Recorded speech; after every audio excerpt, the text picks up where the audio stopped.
Love is very powerful. And I'm asking each one of you today, and as you walk your life after today, to consider the possibility that love is that powerful. It is that powerful. And so, what we're basically talking about is every individual person committing to loving themselves. Taking that powerful medicine and applying it to you, it's like taking a cotton swab, dipping it in, and just starting to take care of yourself, healing your wounds. Love is a topical medicine, and it's an internal medicine. It can go anywhere, do anything you need it to do. It's all purpose. So if you've got you and you've got love, you've got what you need to heal. You really do. And let me say this.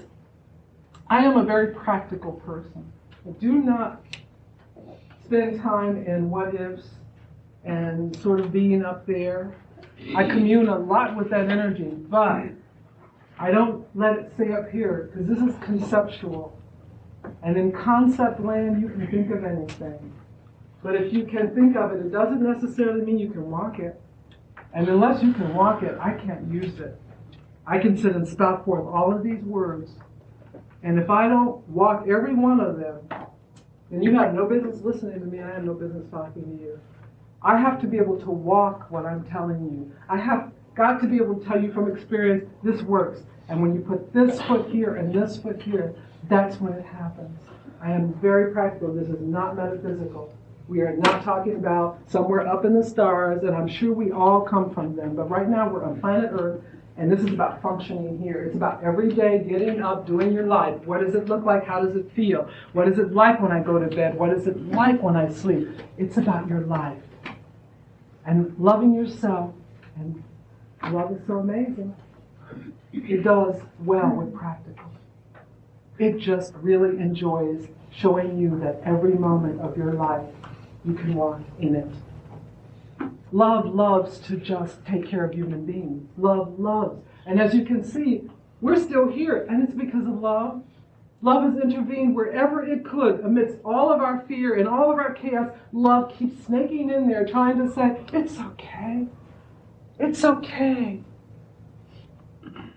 Yes, you can have that baby. Love that child. Yes, embrace your husband. Embrace your wife. Love. We're always driven, and love is always pushing us more and more. But because we've been so injured, we can only take it in so far.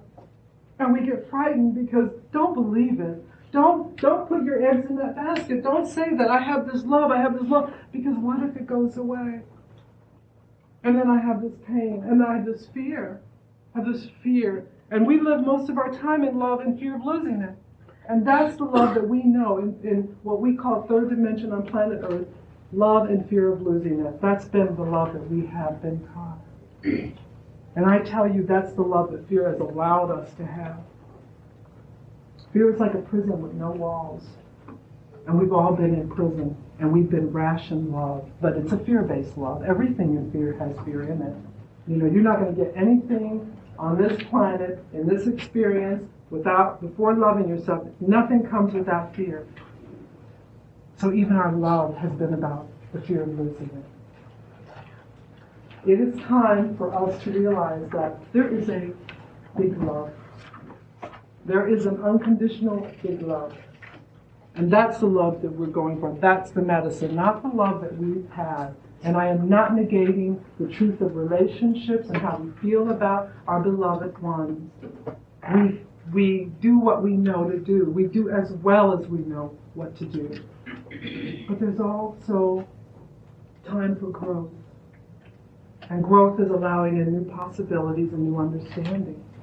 And what I've come to understand that there is a bigger love that we can utilize, take in, to heal ourselves. Loving yourself is the most profound thing you can do in your life. Because once you love yourself, then life makes sense to you. Once you love yourself, you realize, oh, okay, I understand. I understand why I'm here. I understand why I came. I understand why I had to go through all of what I went through to be who I am now. I understand. I understand me. So now I can understand you. Because instead of being bound by fear, We become connected by love. And I realize that if I love me, and I know that I am big, and I understand myself and my walk, then I love you. And I know your walk, I understand you. And that I know that you deserve to be loved. Everybody does. But you're no different than me. That we are of the same. We are of that one. And it is the love that defines that. And we can walk in honor, respect, integrity, realness, and truth with each other. It doesn't even mean we have to be best friends or we have to know what goes on in each other's life personally. But we know that as people, we have a relationship and it's based on love. And our relationship is funneled through love. And we know that we take care of each other in that way and of ourselves. It's a different walk. It's a different way of being. It's a different way of being with children, respecting and honoring them. That integrity, honor, respect, realness, and truth apply to children. That no, they don't get beaten. No, they don't get abused. They don't get told that they can't understand. They don't get told to shut up. They're us. Remember when you were children? Do you remember? Do you remember when you were younger? Here you are now adults, but you're the same person. And in you, you carry that history from childhood to now. And the children that are children now grow up, they're going to be the same. You don't forget. It's not like childhood is a separate entity. It's a part of a walk of a human being. Our children deserve our respect. They deserve our honor. They have things to teach us. They have things that they need to share. We teach them how to navigate in this human being stuff. Because they're little people. They just got here as like, you know, we show them the ropes. But children come with open hearts. They come with their hearts open. They come with that connection to spirit, untarnished. It only gets tarnished by being here with us. Because we have forgotten. That's what they have to teach us. That's the joy that when you hold the baby, or you sit and play with the toddler, and that laughter and that just abandonment, they're showing you joy of spirit. They're saying, look, play with me, be in this energy. Love. This is love. We must begin to understand how this all works. How with every generation, every age group, every race, men and women, we all have come here to learn and to teach. No one here is not a student, and no one here is not a teacher. We all are. But we can't be who we are unless we heal from being who we are not. The work that I do, that started 10 years ago, is about this very thing. I was in my 30s getting ready to literally leave the planet. I was about 10 years, 36. And I had decided that I could not handle not knowing how to do this. I would walk around with so much pain in my heart, and I wouldn't know where to go with it. I read every book on the subject of healing. I did every metaphysical thing you could possibly do. I did anything coming down the pike to try and deal with this. And I'd have a few good days. I'd go to some seminar. You know, I'd come to something like this, and I'd hear some stuff, and I'd go, yes, I can do that. And then I'd get back into my life, and then my pain and stuff would start to come up. And nobody could tell me, how do you deal with this? What is this exactly? It's burying me. I'm smothering in it. I'm suffocating in it. It makes me feel bad. It makes me feel small. It makes me feel as if I can't be me. I don't like the way I look. My body's wrong. Where does all that come from? And why does this in my head? It constantly goes on and on, constantly telling me. And no one could tell me what that was about. And I did try and go to shrinks and psychiatrists and it didn't get to it. They wanted to make me better to be here on the planet. That wasn't the point. I just wanted to know, don't kind of cover up and make this better. What is it exactly? And how can I move with it? And it was in my search for that this work came about. It is about going in and learning the truth about your story. It's about going back into your own pain. And interestingly enough, it's about walking back into the truth of your walk when you started here as children. So you see, you don't get to get away from that. Because that's when it all starts. That's when we start to realize something's wrong with this picture. I came here wanting to love. I came here wanting to be the best me. And these people are not acting very loving. And I don't understand why.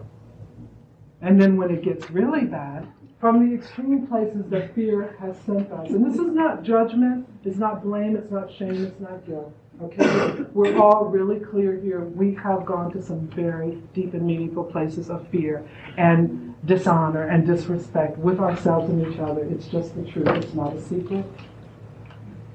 We know when it gets really bad like that. And it can get that way for children. Because you start to remember when you were a child. You just start to retreat and shut down. It's like absent yourself. And you realize you can't stay open. You can't be yourself because you're getting hurt constantly. So children shut down. We shut down as children. We shut our hearts down.